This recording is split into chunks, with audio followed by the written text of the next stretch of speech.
Good evening and welcome to the Manchester is Blue show. Tonight's specialist topics, my boys, City Burnley. And do you know what, lads? We didn't beat them 5-0. Does anyone feel a bit shortchanged? It was a shocking Very game. much so. Disgusting behaviour. Disgusting. I'm going to write a very strong letter of complaints to Pep and the Fines, squad. week wages. Hey, at least it was a cracking win though, and it's good to get back in the swing of things from a podcast point of view. We've been a bit off for the last couple of weeks for one reason or another, and coming back in with 10 minutes to spare, my technology's taken an absolute nosedive into all realms. So I've got a bit of working to do after we finish this. So we're recording instead of going live. But you know the good thing about recording, lads, you can say shit and bollock and take it out halfway through. There you go. That's not coming out. That's staying in. I can't be bothered. I've not got the time for that. So come on, lads. Who wants to go first? Who wants to tell me about their thoughts on the City Burnley game? Then who wants to go first? I can get my views out the way straight away. I've only, I think, like everyone else or most of us, has only seen on highlights. I know Dave hasn't because he's lazy and won't come to the games anymore. It's 5,000 miles. It's that's no excuse. That's nothing. 5,000 miles, any excuse, plastic fans. Bloody hell. Overall, there was, it was a game of football. I know a lot of people. I know we've thrashed Burnley. What is it? Four games on the trot, 5-0 at home, and we win 2-0. And for some reason, that's not good enough. It was more of a game this time around. Burnley took it to us just as much as we did to them, and it was. For the neutral, it was a good game of football. It wasn't City's best performance, but it was, it was still good enough to get a clean sheet, 2 goals on the score sheet, and no injuries. So that's a good positive. I'll start off with the back. Stefan, great save. I think it was halfway through the second half, 1-on-1. I think it was Chris Wood. I'm not 100% sure for Burnley, but he made himself. Oh, was it? Either way, great save. I'm surprised it didn't hit him in the round tables, but he survived the impact and he kept a clean sheet, which is what we like to see from a backup goalkeeper. We've been very lucky with backup goalkeepers in the past. Can I just jump in there before you move on? I think Stefan gets into 15 of the 20 Premier League goalkeeping stats. Does anyone have a disagreement with that? Good keeper. Yeah. Definitely walk into Liverpool's team. But just overall, I know we're going to probably single him out later on in the show, but Bernardo was exceptional once again. Those people who are saying we still need a striker, yes, we do, but it's nice to see the prime Aguero traits coming into Bernardo, i.e. Terrier, getting onto any last little ball, and the goal was a highlight of that. But my view, overall, it's good all round, win. Clean sheet, no injuries, rotation in the side as well. What's not to like? It's top, isn't it? And it's funny you mentioned Aguero. I saw something pop up before because 10 years ago today, lads, this is taking you back. 10 years ago today, Aguero scored a 93rd minute winner against Villarreal to record our first ever Champions League win. Wow. Now that is a stat for you, and that's right in front of me. I'm glad you mentioned it. I'm glad to be able to throw that one in there. That's mental, that isn't it? 10 years ago. What's that all about? Nice to bring Villarreal up. They beat someone in the Europa League final last year, didn't they? I don't know who was that. I don't really follow it. Some red team. Salford City Reds, was it? Something like that. Just that bad, yeah. What do you reckon about the rest of the defence, Dan?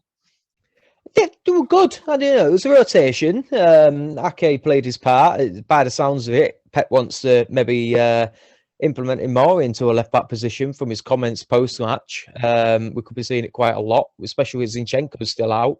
Obviously, we know there's a certain Frenchman who's not part of the club for the moment. So right now, we've only got 2 right-backs filling the void, and Cancelo, he was exceptional.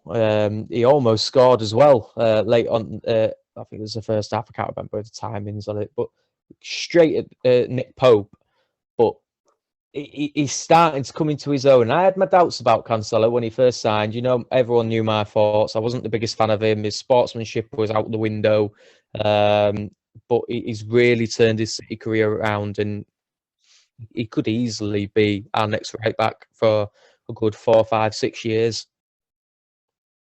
It's an interesting one, isn't it? Because we're going to move into midfield and the forward line soon. Neil, I'm going to come to you for a second because you look at the stats, and the stats have that typical City swagger about them: 71% possession, 15 shots to Burnley 7, more corners, more fouls, etc., etc. And it would seem that we absolutely dominated play, but it just didn't feel like that watching. What do you think? Yeah, I mean, obviously we're accustomed to having a much bigger lead against Burnley, but and also I think in this game we were threatened more at the back. Like there were mistakes. Obviously that one-on-one, and a couple of times I think we got caught out while playing from the back, and that led to some chances. So it wasn't the most secure of matches, but then in the end I think we got the job done, and that's the 3 points on the board. That's what's most important. So can't complain. And also, one thing you have to consider is that this game was immediately after the international break. So like it does take time sometimes for the players to get back into rhythm after being away with their squads all around the world. So can I just add on to Neil's point as well? 2 of our arguably best players on form wise were out in Edison and Jesus as well. So it's a big game for a lot of rotational players on top. So great shout with the international break. Yeah, good shout. I've had very much my head in the clouds the last couple of days. What was wrong with Edison? He was flying back from Brazil. He was They've got to quarantine because of Brazil international. Yeah. That makes sense. Because I do know that they went to another game, another one of the City's group games. They went to Belgium. They went to Lamel. Yeah. That must have been great for them to see those players rocking up. It must have been awesome for them. That. Absolutely.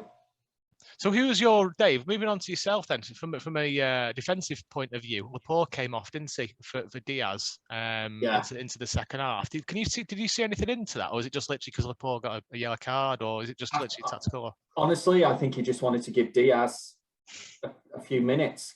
That's all I can think. Just FYI, I watched the whole game. So all right, show off live. So we have Peacock here, right, Neil? And Peacock, which is NBC owned, show every game. I thought you meant you have a mate sat next to you called Peacock. Then it's called Peacock. It's an NBC streaming service. So all the games. Every game. Every Premier League game. Every Premier League game they show live. We wouldn't at Manchester Blue, of course, condone illegal streaming. However, if you didn't want to do that, you could move to America. You can move to America, move to Portland, Oregon. But no, I didn't. I want to go back to a point Dan made that, a lot of people complaining. I don't think many City fans were complaining at the result. We're always going to take a 2-0 and a clean sheet. I just think more people were complaining maybe about the performance, that it was under par from those players who played. Sterling, Mahrez, De Bruyne. De Bruyne wasn't as bad as Sterling or Mahrez, but he's certainly not at his peak right now. I think a lot of people are just more nonplussed at the performance that we put in. It wasn't good. I didn't think Foden had an excellent game, to be perfectly honest. I think this guy who I've got behind me, Bernardo, celebrating his goal. My God, thank God that we have him at the moment for a player who apparently wanted to go to AC Milan or Atletico Madrid in the summer. He's been our star performer as far as I'm concerned this season. He was absolutely phenomenal. He wasted there as well. He wasted there everywhere. Absolutely phenomenal. Can I come on to your point there? You said about the level of the play. I can't remember the exact words now. I'm paraphrasing. When De Bruyne scored, he looked almost miffed. Did anyone notice that? He looked as if we should be scoring 2 against this. Why have we not scored? He had that kind of irritated. I can't put my finger on what was wrong with his face. And I turned around to my boy because we were watching it, and he kind of said, "Well, what's going on with him?" And I think it's exactly that, Tom. He was that annoyed at just the overall performance that, look, this is Burnley, and no disrespect, but they were there for the taking. We had chances. We didn't bury them as usual. And he was pissed off that it took until when did he score? The 72nd minute or something like that, for us to have that little bit of a cushion and be a bit more comfortable in the game. And I think he was annoyed. And from what I'm hearing as well, he is not overly impressed that, they do the captain's vote. every season, that he came really low in those votes. Third down one, so third yeah, in and so contention. people aren't looking at him as that leader now, which Good. I wish he wasn't so annoyed about that. That people look up to him as just one of the best top 5 players in the world, and that should be enough. It was funny. I was out on a run the other day, and I was thinking about this. And Dave, you've managed, you've led teams, and it must be quite demoralising that, into some aspects, to almost have this senior figure as voted by your peers to have been knocked down a couple of notches. It's not. It must not be a nice feeling. That doesn't matter how much money you earn. There's still a lot of pride to be taken about being the captain or vice captain, and to have that come down. I if I'm honest, with the captain's vote, I was surprised. I knew it was going to happen. I always knew Diaz was going to be further above him at some point. Just wasn't expecting it to be this soon. Me either. I seem to be the only one that's not surprised at all. I've never seen De Bruyne as captain material. You need someone that will be in your face every minute of the game, and I've never seen De Bruyne do that. Diaz, every game I've seen him in, he's high-fiving everyone, he's shouting at people for not doing the job. In my view, John Stones would be ahead of Kevin De Bruyne as captain as well. I think where I'm coming from, particularly with that, it's not that I don't think that he should be, is the way he is perceived by the other players and the team itself, not from the fans' perspective, because from the fans' perspective, Diaz is going to be our captain for the next 10 years, as far as I can see. There's no question about that. But from an internal point of view, it just surprises me a little bit that actually Diaz has literally moonwalked into the team, moonwalked himself into the Premier League best 11, if not one of the best centre backs in the world right now. And he's literally, within the space of 12, 13 months, overtaken one of the best midfielders that we've ever seen play as one of the main captains. That must be a bit of a knock for him, but he can Diaz has been phenomenal though, hasn't he? You can't. If anyone else was taken over, if somebody else had come in, I don't know, if someone had voted Rodri over the top of him, I think Kevin De Bruyne would be handing his notice in. You see what I mean? That I can understand, and if he is sulking about it, I don't show him any sympathy. As much as it would hurt your confidence that your fellow players peg you down a bit lower, you've got to move on. You're the best player at the club. Just stick with that. Be part of the team. Don't turn into a Sterling where you're out of form and yet you're blaming Pep for not picking you and you want to leave type thing. Just get on with it and be a pivotal part of the team. That's all I'd say. If I was Pep, and if I was one of the senior captains in the team, I'd be saying, listen, prove us wrong. Go out there, go and win a game, be a captain, drag us through a shit game. Get a turn a defeat to a win, and show us that we were wrong in who we chose. Agreed. That's the way I'd play it anyway. Definitely. Yeah. Moving on to we'll come on to the midfield now. 2 seconds, lads. So we had Bernardo, Rodri, and De Bruyne, didn't we? In that, and I just want a bit of a shout out to Cole Palmer. We've all seen it, haven't we? Come on in the 90th minute, then go and play for the EDS and score a hat-trick. I tell you what, lads, I've not really. I mean, I know Dan Halifax waxes lyrical about this lad. I've not really given it much notice. But he's scored some belting goals recently. I don't know if anyone's seen his goals on YouTube, or that a couple of goals he scored recently have been absolute will beaters. Where's he come from? What can he could literally go and play for us now. Has he got a future? I kind of stumbling my words a little bit. I don't know how to put it. Has he got a chance of starting 5-10 games this season, or am I being a bit optimistic there? Do you mean across any competition? Across all competitions? I think easily. I've talked to Halifax about Palmer, and from my understanding, they rate him as highly as Foden. I know he's a little bit further behind. That Palmer's 19 now, and Foden kind of started breaking in when he was 17. Into the first team squad. But from my understanding, Palmer is rated just as highly as Foden was. No, he's not going out on loan for his development. They want to keep him at the Etihad. And number two, Guardiola's going to do the same thing like they did with Foden and begin to give him more and more minutes. And I'm the same as you, Tom. He's not just scoring for the EDS; he's scoring for the England under-21s as well. Like this is a player, and he's our future. Particularly with players like Sterling, who, let's be honest, even if he doesn't go in January, he's going to see out his contract, which is 2 years away, and then he's going to go. This Palmer's ready-made for a forward spot in the Manchester City team. He's from Wythenshawe. God bless him. Wythenshawe lad, he's really close to Rashford apparently. He's like a couple of roads away or something. He needs to keep away from him. Might catch something. Yeah. Getting red, obviously. But yeah, I did a bit of a Twitter search on Cole Palmer before we came in on, and it was amazing to see how many non-City fans were talking about him from an England perspective. I think I need to start watching England under 21s more, because I think I'm missing a treat in some of the players that are coming through. Okay, so he came in for Bernardo Silva, didn't he? Which is quite a nice little move for him to come into. So Bernardo, Rodri, and De Bruyne. Neil, how do you think those three got on in midfield? Could they have done more? Were they the catalyst for us winning the game, or could we have won by more with them playing better? I'd say they were decent. As Dave mentioned, our forwards, they squandered a lot of chances. We could easily have scored more. Rodri, again, he's had a very good start to the season. I think Pep mentioned it. He said that he's been 7 or 8 out of 10 every game, pretty much. And that's exactly what you want from your defensive midfielder.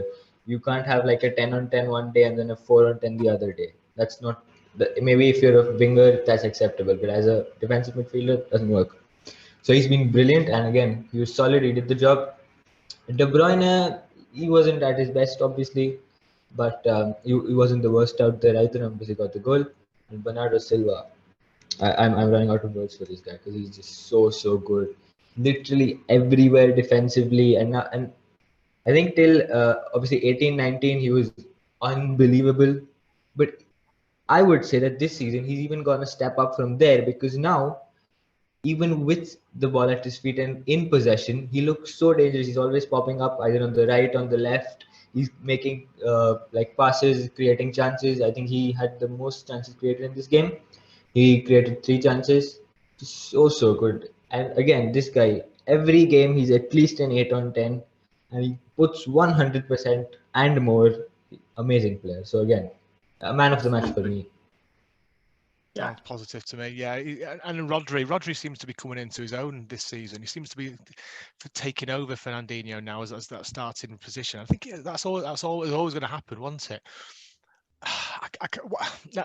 I'm not too sure what to say about Rodri from this game. It's a bit of a non-entity for me, Rodri. What do you guys think of how he went on? I mean, it wasn't an 8 or 9 out of 10 performance, was it? But he wasn't by any means the worst player on the pitch. No, I think he still controlled a tough Burnley midfield. You know, they're always going to be very hard in the tackle, and he did put in some beautiful 50, 60, 70-yard balls, Rodri, as well, which he's really added to his game, I think, over the last few months. But we have to remember with Rodri as well, he was kind of thrown into the lion's den when he joined. You know, we all talked on MIB about when he joined that, he's just going to get the odd appearance because Fernandinho is going to have that role and he's going to learn from him. And it was injuries that meant Fernandinho had to go at the back, and then Rodri had to play that defensive midfield position. And I think he's just grown into it. I think those 2 years now that he's got that experience, he's working with Fernandinho every day in training as well. We're now seeing our new defensive midfielder for the next 10 years. I think he's a phenomenal player, and he's only going to get better. The question I've got for you guys is there's a young lad called Declan Rice who's playing at the moment. I don't know if you've heard of this young lad. He's not a bad little footballer, and there's been a few rumours over the last couple of days about this young lad, and he's going to be an absolute superstar, and it worries me a little bit that he's going to play for United in a couple of years, and that tells you a lot about how much I rate this lad. I just think he's got United written all over him, but I would love to have him chomping at Rodri's feet to get that starting slot. What do you guys think of that? Or am I being a bit overcautious there with not just having Rodri in the position? I think it all depends on how many more years Fernandinho's got. I say if he's got like 1 more year after this season, which I don't looks unlikely at the moment, then personally I wouldn't go for Rice, because we've got this guy called Romeo Lavia in our EDS, and he's sensational. He's absolutely brilliant. He's what, 18 or 19 or something, but he's so mature already. He's close to the finished article in terms of a defensive midfielder, for certainly for a guy his age. So then I would say that it would make sense to like develop him, because if we have 2 in Rodri and Rice, or whoever else we get, then there's and his development has to be sidetracked because we play with one defensive midfielder. So in that case, if Fernandinho can get another year out, then I'd say that maybe we don't need Rice. I mean, obviously it would hurt if he went somewhere else, but you can say that about every good quality player. You can't have everyone in your team. So in that case, I think again we've got the quality in our EDS. So why should we look elsewhere? It's an interesting one, that Lavia. I didn't even think of him when I mentioned Declan's name there. I've not watched enough of him to comment. That is my honest opinion. I've not watched enough to know. The only problem is I'm not seeing him in or around the first team, or has he been in as a substitute or anything like that anyone else has noticed? At 19 years old, normally if Pep likes him, you start seeing the green shoots coming through, don't you? Like the Cole Palmer and the Foden when he first broke through. I'm not seeing the same with Lavia. Maybe he's not developed as much. Wasn't he part of the Wickham team when we played Wickham in the cup? I could have been part of the Wickham team, mate. No, but at least he started, right? So no, it's a good shout. It's a good shout. He's on the precipice then of something great, hopefully. The thing with the Rice-Rodri argument for me, though, is if Rice comes in, Rodri's sold.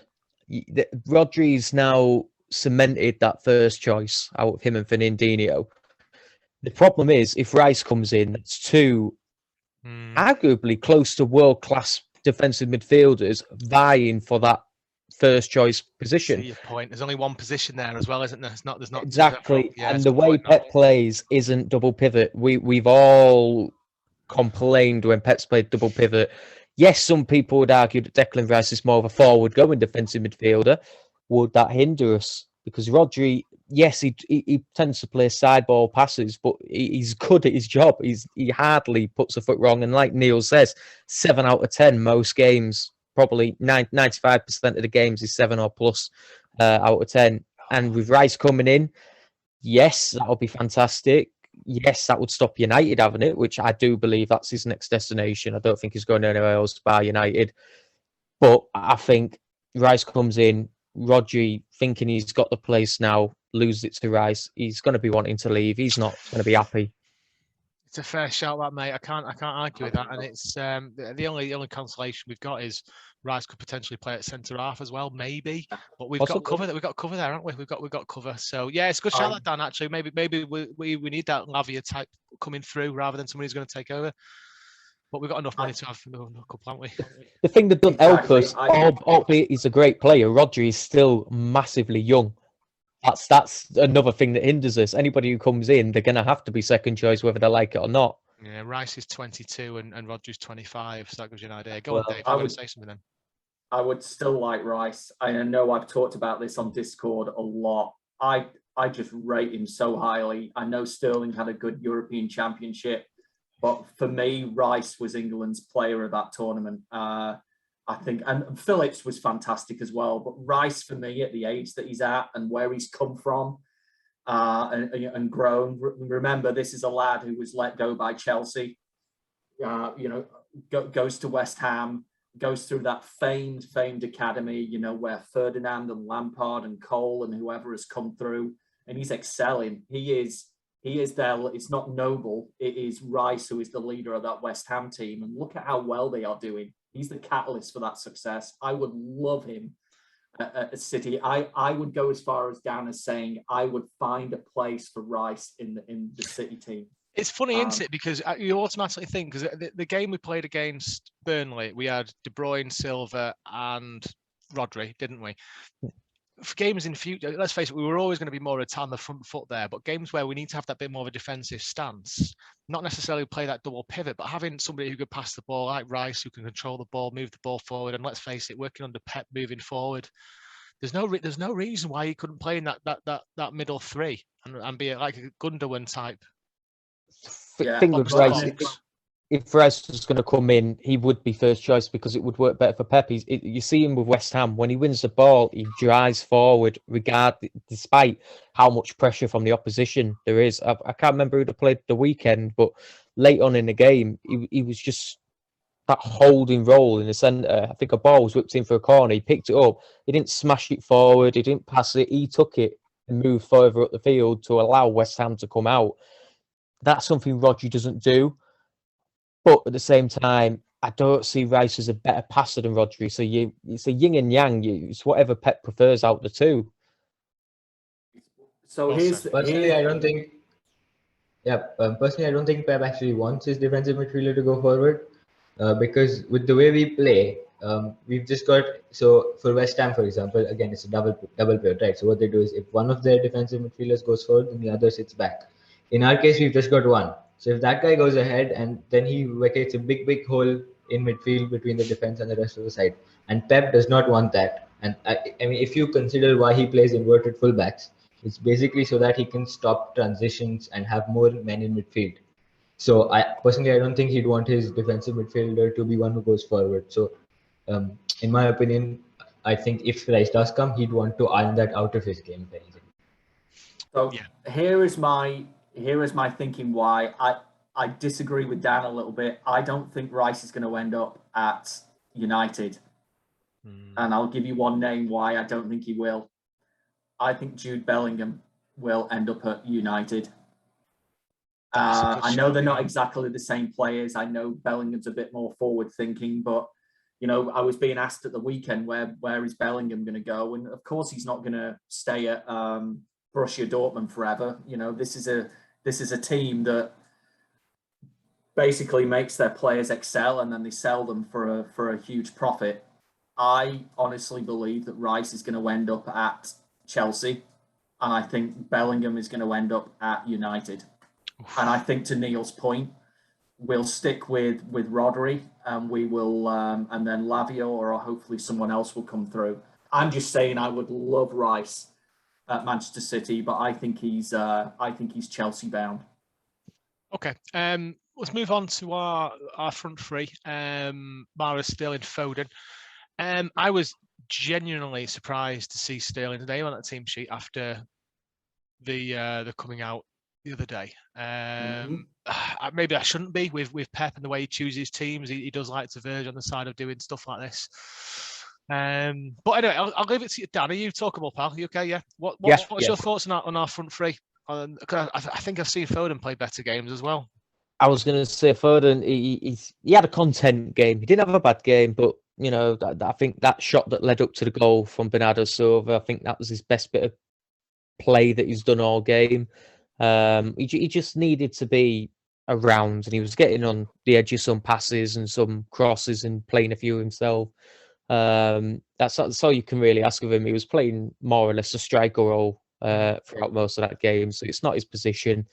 Mahrez, off day again, you have to say. He had a few shots, couple that stung the top of the crossbar and the stands at that point, but you know, hopefully that's just the international break playing its course. But to go to Sterling, I've been one of his biggest defenders in terms of his form. I've done nothing but say get behind him. I've had a few page followers saying stop putting him down, just get behind him. But he really let me down personally as a fan with that statement coming out like that, as if he was sort of entitled to game time. I know a lot of people are saying that side of it's misplaced, it's misjudged in what he's saying. He's not exactly come out and say, Pep, play me, I deserve to play. But to say, I want game time, and if I mean I have to go abroad to get it, that's a kick in the face, really, because his form has been shockingly bad. He's been getting game time more than he's deserved based on his form, and he's not rewarding Pep. He's not rewarding the fans. And I kind of feel a bit peed off that he did play. I would have preferred Grealish being thrown in. Yes, he's played a lot of games, or maybe even Cole Palmer to start, because I think he can play on the wing, can't he? Yeah. Maybe it's just a bit of hostility from me, but I wanted to be a bit more mature from him. Was there a bit of psychological edge with? I mean, it's Pep. This is Pep we're talking about, so very possibly, where Pep's kind of said to Sterling, "All right, there you go play. Let's see what you can do. Go win us a game." Yeah. If you have an argument between Pep and Sterling, Pep is always going to win. Yeah, go and play against the second bottom team in the Premier League. Mm-hmm. World class player. Score me a hat trick and show me what you can do, type thing. Yeah. Didn't pull up trees, did he? He ran into a few bad times in the game as well. He just can't. I said this on Discord the other day. One, he's useless in one-on-ones now with a keeper. He just panics and doesn't know what to do. And two, he doesn't seem to know how to take it round a player now. He doesn't, this dribbling that he used to be so good at. I don't know what it is. I don't know if it's confidence or he just can't do it anymore or what. I don't know what he is providing to the team right now. I just can't see it. Trying to lower his price for a quick move, isn't he? I have a massive issue here because we all know what he can do. We all, but the problem is, I've been saying this for 2 seasons. And I've not been saying this while I've been playing a City shirt. But the problem is, my massive issue is he's 26, he's 27. He's got another 3 years, 4 years of absolute bang. Some would say he's not even age-wise. It's not really in his peak yet. What I'm really concerned about him going abroad and and absolutely smashing it and not doing it for City. Why is there something going on with him that he just needs that little switch in his head just to say, listen, I can turn this off, I can turn this on, I can turn it off, I can turn it on. I don't know, and it just worries me a little bit. It's not a switch, it's a kick up the ass he needs. He probably does. Honestly, he probably does. He needs a good bollocking. He needs to be saying, look, you ain't entitled to games here. You don't get to come out with statements, I'll have to go abroad to look for game time. Because he's not going to get a Premier League move. City won't allow that unless he runs down his contract. He's only ever going to go abroad, and I can only see that being Real Madrid. Barcelona can't afford him. Juventus, Serie A is not a destination for him, but it's the entitlement that does man nutting. And I hope he does get a bollocking from somebody in the team, not Pep. I'm hoping if Kev wants to be captain, I hope he's dragged him aside and say, look, you're doing the same thing as me now. You've not got an agent, but don't let yourself get too big for your own shoes. Just concentrate on your game. The worry we've got, he's one of the senior players in the City squad. He is one of the captains of that City team. And that worries me a little bit that he's coming out and saying stuff like this. He should know better. Yeah. He should know better, whether it's been taken out of context or not. I mean, let's face it, if someone comes to City in January and offers 80 million quid, I'm not saying no to that. No. I'm saying, you know what, I'd snap their hand off and go and buy Jude Bellingham. Or, somebody like Dave mentioned before about Jude going to United. Somebody who's upcoming. I don't know, but he's only 26. I keep saying this, and that's not an excuse anymore. That's not an excuse anymore. I just know he's got some brilliance in him. I'm just not seeing it, and that really disappoints me. We need Arteta to get sacked by Arsenal, and for him to come back to City because Arteta was the catalyst for Raheem Sterling making that jump from being a good player to a great player, and then obviously Arteta, left for Arsenal. But if you look at that Amazon series that they did, it was Arteta who spent that time with Sterling and made him understand, the game a little bit better. And I think he misses out on that. I don't think he gets that from Guardiola. I don't know the name of that new coach who they've got, but he obviously doesn't have that relationship with Sterling. Maybe Sterling's that player who needs that arm around his shoulder. And we all know that Guardiola isn't that manager who puts an arm around the shoulder and, it's okay.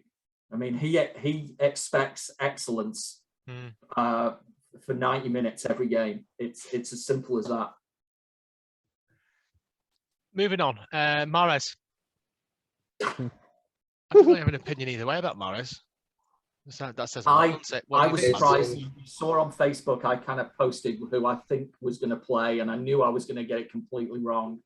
I honestly believe that Mahrez, the way that Manchester City play, is more set up for playing continental in our Champions League games.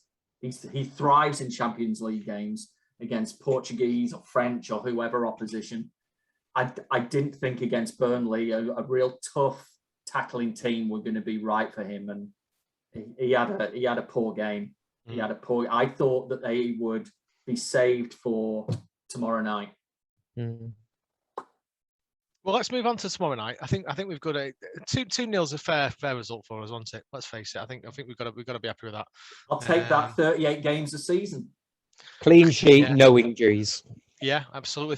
We're third place. We've got Chelsea in first, Liverpool second, City third, Tottenham fifth, Brighton in fourth, and United in sixth. What a shame.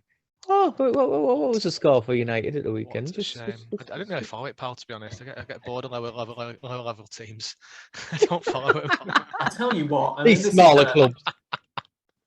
I would love to I would love to speak to some Newcastle fans about all this as well, because if I were them, I would be incredibly fearful about what's going on this season. That you sack Bruce, that new manager who comes in has still got that same set of players who just, let's be honest, aren't very good. Who are they going to attract in January to come and play for them, basically in a relegation fight? I honestly believe Newcastle are going to go down. And richest club in the championship. Do you know what?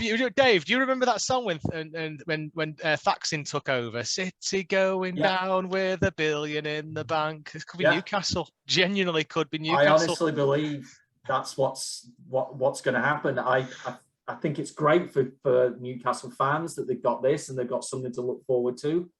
But we weren't in this same position when Thaksin and then Sheikh Mansour took over. Newcastle are in dire straits. Where are they going to get a win from? The difference between us and them is we had a sort of ready-made squad already in. We'd had quite a bit of money pumped in. We had a good core. I think we had company before at the point.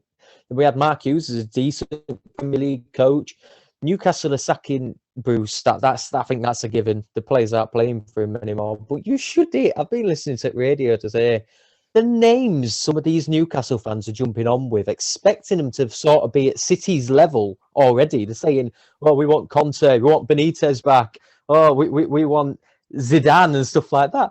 We're going to get Zidane. You've got more chance of getting Roy Bloody Hodgson through the door. Even he'd probably turn him down. That's actually a good shout, Roy Hodgson, because that's, to your point, Dan, that's the level that they're at right now.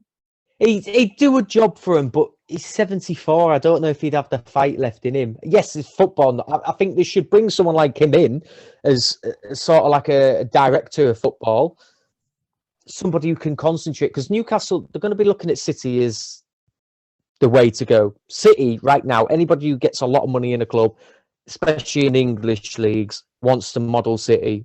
Building infrastructure, build an academy. Yes, spend a bit of money, but hey, we had it to spend. But we did it right. We had a foundation. Newcastle haven't got a sporting director. They've not got a good academy. The training ground's absolutely shocking. The team is even worse. They're going to be without a manager. It's brilliant. They're 5 or 6 years away from anything, aren't they? Really, because the problem they've got as Newcastle is they need to sign new players, right? Yeah. So they need a certain caliber of player for staying up. Yeah, that's the first and foremost they need to look at for the next 2 seasons. That same caliber of player that's going to want a 4 or 5 year contract is not going to be suitable for the next stage of their evolution, which is top 10, top 6. So then they're going to have a lot of players on their wage bill. So they have to recruit extremely carefully. Yeah, and let's face, and the players they're not going to jump from. For me personally, I don't think they're going to jump, because I don't think the type of player would want to go for that project for the next 2 years if that player wants to be Champions League. So they've got to recruit really carefully, and that's their biggest challenge over the next couple of years is finding the right. And if they go down, that puts them back another 24 months. Imagine to your point, Tom, full of Geordies. You're saying 5-6 years. If they get relegated, to your point, you're talking 8 to 10 years before they're even getting to that level. Who are they going to? That's my big thing. Who are they going to attract? To Dan's point on Talk Sport, they're thinking they're getting Zidane or Garcia or whoever. Well, it's not about that. Zidane's out of work, isn't he? And if somebody said to Zidane, "I'm gonna chuck millions and millions and millions at you," he'd be mad to say no. I just can't see it. I just can't see that. But best manager for them, Eddie Howe. I was thinking Lampard or Gerrard or somebody like Eddie Howe's a great shout actually. Lampard and Gerrard, they seem to be the main ones. Lampard, yes, he's got experience with Derby, but a lot of money he spent at Chelsea and he couldn't make the team work. Gerrard, he's won a league that there's only 2 players in there. 2 teams in there. If Newcastle get relegated, the hardest league in the world is the Championship. Gerrard won't get him promoted at all. Eddie Howe knows how to get a team with a very low budget, very low caliber of players up and keep them in the Premier League. yes, I know a lot of people will throw he didn't have a backbone to take on the Celtic job, but maybe this is his upcoming bit of money behind him now. Build a team. Eddie Howe for me is the only one. I know a lot of people are throwing Graham Potter out there, but Graham Potter's not going to leave Brighton with the project he's why got. would he leave? Exactly. It would be funny to see it go down, but they've got to be careful, Newcastle. They want a sporting director first. I think that's the main thing. And They have to be real careful. They've been looking at the City. Who's the world? Oh, what's his name? The City guy. Marlow. Marlow. Yeah. CFT director. Yeah. Anyway, we'll move on. Tomorrow night, Club Bruges. David, we were reminiscing about Bruges before, weren't we? Never been. City. Lovely, nice little city, covered in blues today. There's loads of blues over there at the minute, which is fantastic to see. Is Halifax gone to this? Halifax. No. I think Halifax went, didn't he, Dan? He's got a date tonight, apparently. Oh, no, his date. Yeah. Unless he's taking it to Bruges. Sorry, in love. Yeah, sorry, in love. I didn't realise City were playing at the same time. Chestnut. She's there at the bar going, where is he? Where are Bruges in the league right now? They're a couple of points off the top. But really? So they're that's playing because, pretty well, man. Well, no, they're champions, right? I mean, I argue they're the best team in Belgium. And while you're looking for that, Dave, can we just have a shout out to a 5:45 kickoff? Why is it 5:45 kickoff? Does anyone know why it's a 5:45 kickoff? I don't know. Oh wait, sorry. By the way, Bruges are joint top. My bad. It's on BT if anyone could finish work early enough. All right, yeah. So they are joint top with Union Saint Saint-Gilloise. Yeah. Yeah, and elect for our Vincent Company fans are in eighth. Yeah. But come on, Vinny, lad. Oh, for grace, and elect. Oof. I think this is going to be a tough game tomorrow.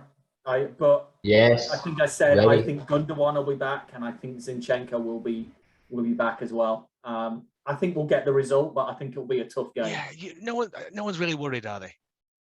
I mean, worried? They should. Does that worry me that I'm not worried? I think if it was playing United, not worried, then yeah, we should be worried. If we were playing United or Liverpool or Chelsea and you weren't worried, I'd be worried.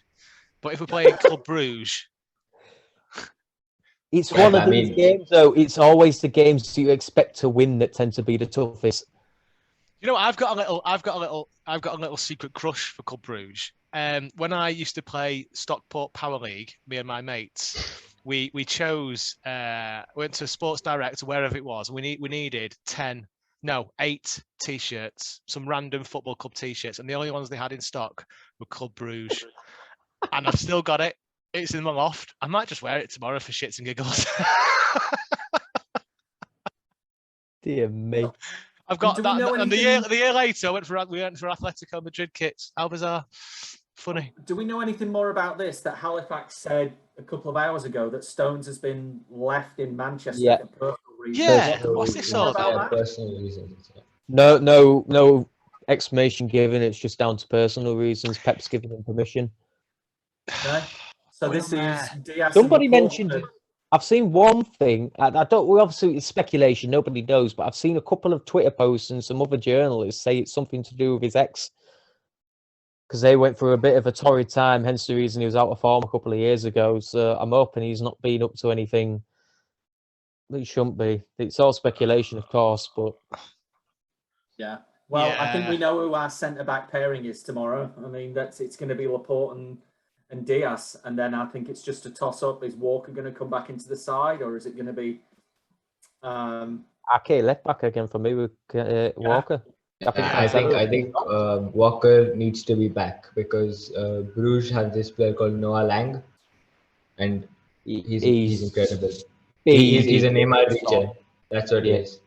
He's incredible. So we need Walker because otherwise he's going to tear us up. I mean, if you watch the PSG Bruges game, it was Messi, Mbappe, Neymar all on the pitch, and the man of the match was Noah Lang. He's incredible. So we need Walker. To put in perspective, Dave and Tom, to put in perspective how good this kid is, he's like Phil Foden with 10 times the speed. Do you know what? I wasn't listening to you. Who are we talking about? Noah Lang. Noah Lang. Is he Noah Belgian? Where's he from? He's from the Ajax Academy. Okay, he's Dutch. So he's Dutch. Okay. I think he was called up to the national team for the first time in this international break. Yeah. And he's had an absolute incredible season last year, and this season too. I think he's got 3 goals and 5 assists in the league in 11 games. Yeah. Well, the He's first thing that come up: Liverpool ready to lead the race. Arsenal ready to joined Liverpool in leading the race. Liverpool linked with signing XYZ. So yeah, there's obviously something about him if he's been. Yeah, 11 matches, three he's very goals. good. Yeah, he looks like somebody worth watching. Phenomenal young player. Phenomenal Yeah. young player. I mean, to be fair, Bruges do have a great attack because they've got him, and then they've got this guy called Charles de Ketelaere, God, who he needs to typically smile. plays striker. Is He needs to Neil, smile, this lad. Have a look at his photos on Google. He doesn't know how to smile, this lad, poor lad. He's so miserable. Neil, does Yeah. Ugbo still play for Bruges? Nah, nope. I think he's at Genk. I might be wrong. Uche Ugbo, right? Oh, wow. Ugbo. God. I could never remember if it was Bruges or. Sure, it was Bruges. Just a quick John Stones update. I mean, I'm searching Twitter here. Granted, so it's not the Holy Bible, but it's all personal reasons. There's literally no gossip, nothing there whatsoever. It's all the issue is personal reasons. So let's just love it and leave him, and just hopefully it won't hinder anything. And hope he's all right. That's the most important thing we can say, really. Whatever you've done, John, I can help bury the body for you, mate. Just help us win the league again this season. Yeah. Just give me a call, mate. I'm here for you, John. No, How bad are you going to feel now if it is something along them lines, Tom? Don't. Remember, there's a reason you don't do score predictions. Don't do it on murder predictions. I'll pack the lime away. Put the shovel away. Put the shovel back. Okay. Well, this pre-match took a turn. This lad's got good statistics here. He could give no lag, right? He could give us a good run tomorrow. Who? No Langer or De Yeah, Ketelaere? no, Langer, yeah. No, but De Ketelaere is great too. He scored for Belgium in the Nations League third place match, and he's very intelligent. And with Lang, he's got a great connection. And then behind them too, they've got a very technical midfield with like fairly experienced players. They've got Hans Van Aken, Ruud Vormer, and all of them very good on the ball. So Bruges are going to give us a run for our money. Van Aken is a brilliant young lad. Yeah. So are we talking? We just need Walker to be on his A game then, basically. Anyway, he'll be yeah, we do. Is he left sided or right sided? Left wing, so he'll come straight against Walker. Okay, yeah. So Walker's going to have him in his pocket for. Yeah, we hope so. It might be one of Walker's biggest tests. I'm not going to lie. Yeah. Okay, yeah. so he's on loan from Ajax. So Ajax still own him. Okay. Yeah. Is it a loan with an obligation to buy though? No, it's just a loan. No, Ajax okay. it's kind of like City have done before. Just want to give him some time, and then this doesn't look like a player who they're going to let go or sell, but they're going to give him the season at Club Bruges. No, he was on loan last season, and he signed a permanent deal over the summer. Yeah, to 20, he was on loan, and then he's on loan at Bruges now. I'm 100% sure he signed a 4-year contract in September of 2021. I'd bet my house. All right, well, update Wikipedia, because Wikipedia is saying that he's on loan at Club Bruges for this season. How nice is your house, Neil? So yeah, you're in Texas, right? So no, that's Adi. I'm in India. Yeah. Okay. Oh yeah, you Dave, live by Dave thought he was getting a ranch then, Neil. Look at his disappointment on his face. I thought I was getting Southpaw. It's for BSK to be fair, so you will have something. Right. Yeah, okay. No, but Lang is very good. That's the takeaway from this. That was the biggest he has joined Club Bruges for £6 million. He is a Club Bruges. He signed the contract. So, yeah. He is. But my house is secure for now. You could have told him. You could have told it was the ranch in Texas and then rocking up to Addy's. Yeah. Yeah. To be fair, I'll do that next time. Yeah. Oh, right, lads. Come on, we'll end this quickly. Let's have score predictions tomorrow. I'm going first. I'm going 3-0. Come on, Dan.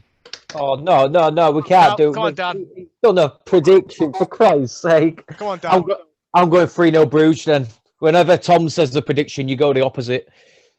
Hey, I've been predicting this season. We're third in the league. You predicted the 2-0 loss to PSG. You said, "Oh, City will win 2-0." Oh, I did, didn't I? Forgot about that. Yeah. Last time you did one was Wolves. We lost the same score again. I forgot about that. 3-0 3-0. Bruges. No hat trick. No hat trick. 3-0 Bruges in that case. Bruges. Neil, what are you going for? 2-1. Either way, Bruges. but I'd say to us. Sterling, 2 own goals. Come on, Dave. I'm going to go 1-1. 1-1. I'm going to go 1-1. Oh, God's sake. Yeah. Come on, I'm gonna lads. go 1-1. I couldn't even tell you where Bruges is on the map. Fine, 4-0 City. That's more like it. Right, we're That's going. more like it. That's more like it. Right, lads, love you, leave you. Great to Okay. talk to you as always. Come on, City. Take it till we die. Yeah. Come on.